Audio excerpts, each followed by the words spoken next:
বৈষ্ণব হয় যারা তারা জানে ত্রিলোক সেবা কি করে করতে হয়। দাদর সঙ্গে ত্রিলোক ধারণ করবার সময় কি কি মন্ত্র করতে হয়।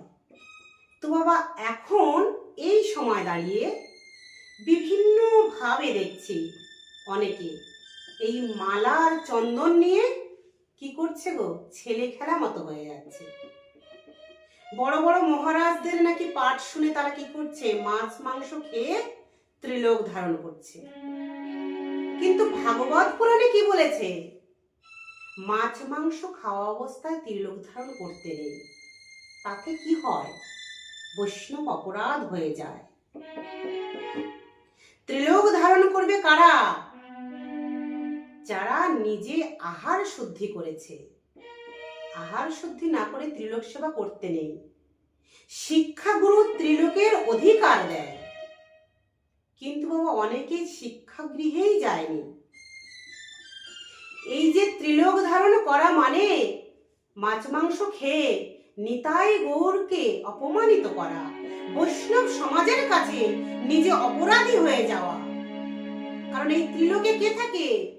ব্রহ্মা বিষ্ণু মহেশ্বর ত্রিদেব থাকে এই ত্রিলোকের ভেতরে।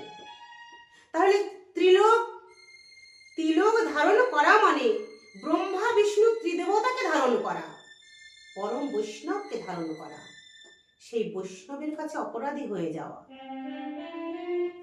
কিন্তু নামে কোনো অপরাধ নেই, নামের সূচি অসুচি কিছুই নেই। আসতেও হরি, যেতেও হরি। তাহলে নাম সর্বদাই করতে পারবে।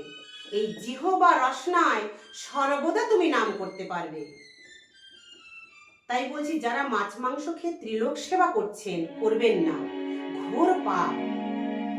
কারণ গুরু গৃহে শিক্ষা গৃহে না গিয়ে ত্রিলোক সেবা করে বসে আছে, অথচ স্বাদ হচ্ছে বৈরাগী সাজতে, কিন্তু জীবন ফেটে যাচ্ছে মাছ মাংস বাদ দিতে। কেন করছেন এগুলো? আপনি নিজে সূচিবান হয়ে ত্রিলোক সেবা করুন। আর নয়তো চন্দনের ফোঁটা নিন, কোনো অপরাধ নেই। চন্দনের ফোঁটা নিতে কোনো অপরাধ নেই, কিন্তু ত্রিলোক সেবা করবেন না, আমার অপরাধ মার্জনা করবেন। এগুলো ভাগবত পুরাণের কথা, আমার কথা নয়। প্রেম সে বলো রাধে রাধে। রাধে রাধে।